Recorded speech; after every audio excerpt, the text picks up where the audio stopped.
Sinabi ng Diyos, "Sa mga huling araw ibubuhos ko ang aking espiritu sa lahat ng uri ng tao.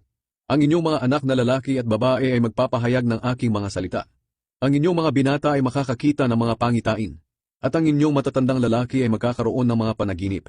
Oo, sa mga araw na iyon ibubuhos ko ang aking espiritu sa aking mga lingkod na lalaki at babae, at ipapahayag nila ang aking mga salita.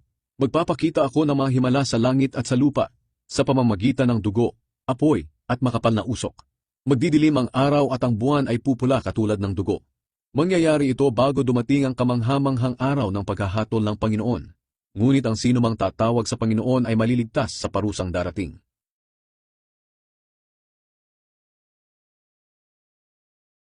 Muling nagsalita si Jesus sa mga pinuno ng mga Hudyo. "Aalis ako at hahanapin niyo ako.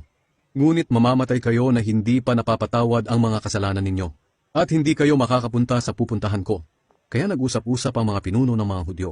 Magpapakamatay kaya siya? Ano ang ibig niyang sabihin na hindi tayo makakapunta sa pupuntahan niya? Sinabi ni Jesus sa kanila, "Kayo'y makamundo, at ako'y makalangit. Kaya sinasabi kong mamamatay kayo na hindi pa napapatawad ang mga kasalanan ninyo. Sapagkat kung hindi kayo maniniwala na ako ang Kristo, tiyak na mamamatay kayo na hindi pa napapatawad ang mga kasalanan ninyo." "Bakit? Sino ka ba talaga?" tanong nila. Sumagot si Jesus, "Hindi ba't noong una pa ay sinabi ko na sa inyo kung sino ako? Marami akong masasabi at maihahatol laban sa inyo. Sinasabi ko sa inyo ang totoo. Wala akong ipinapahayag sa mga tao sa mundo maliban sa mga ipinapasabi na nagsugo sa akin. At mapagkakatiwalaan ang mga sinasabi niya." Hindi nila naintindihan na nagsasalita si Jesus tungkol sa Ama. Kaya sinabi ni Jesus, "Kapag itinaas na ninyo ako na anak ng tao, malalaman ninyo na ako nga ang Kristo.